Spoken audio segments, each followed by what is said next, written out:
முதல் கம்யூனிஸ்ட் அரசு 1917ஆம் ஆண்டு நவம்பர் 8ஆம் தேதி ரஷ்யாவின் தலைநகரமான பெட்ரோகிராட் நகரில் விளாடிமிர் லெனின் தலைமையில் சோவ்னார்கோம் எனப்படும் புதிய அரசு அதிகாரப்பூர்வமாக நிறுவப்பட்டது. 1917ஆம் ஆண்டு தொடக்கத்தில் ரஷ்யா மிகப்பெரிய அரசியல், பொருளாதார மற்றும் சமூக குழப்பத்தில் இருந்தது. முதல் உலகப் போரில் ரஷ்யா தொடர்ந்து இழப்புகளை சந்தித்தது. சார் இரண்டாம் நிக்கோலஸ் ஆட்சியின் முடிவிற்கு வழிவகுத்த பிப்ரவரி புரட்சிக்கு பிறகு அலெக்சாண்டர் கேரன்ஸ்கி தலைமையில் தற்காலிக அரசு அமைக்கப்பட்டது. ஆனால் அந்த அரசு மக்களின் எதிர்பார்ப்புகளை பூர்த்தி செய்ய தவறியது.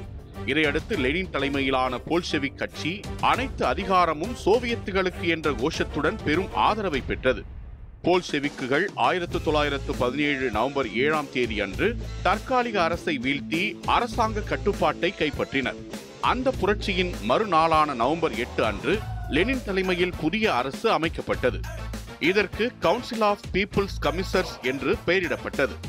இது அக்டோபர் புரட்சிக்கு பிறகு உருவான முதல் கம்யூனிஸ்ட் அரசு ஆகும். இந்த அரசாங்கம் தொழிலாளர்கள், விவசாயிகள் மற்றும் சிப்பாய்களின் சோவியத்துக்களை பிரதிநிதித்துவப்படுத்தும் வகையில் அமைந்தது. இதன் மூலம் பழைய தற்காலிக அரசு முற்றிலும் நீக்கப்பட்டது.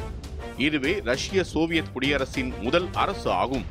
விளாடிமிர் லெனின் இதன் தலைவராகவும், லியோன் ட்ராட்ஸ்கி வெளிநாட்டு விவகாரத்துறை ஆணையராகவும், ஜோசப் ஸ்டாலின் உள்நாட்டு விவகாரத்துறை ஆணையராகவும் பொறுப்பேற்றனர். இந்த நிகழ்வு உலக வரலாற்றில் மிகப்பெரும் அரசியல் மாற்றத்தின் தொடக்கமாகும். லெனின் தலைமையிலான சோவ்னார்கோம் அரசாங்கம்தான் பின்னர் உருவான சோவியத் யூனியனின் அடித்தளமாக அமைந்தது. தொழிலாளர் வர்க்கத்தின் அதிகாரம் என்ற புதிய அரசியல் சிந்தனை பல்வேறு நாடுகளிலும் பரவ காரணமாக அமைந்தது.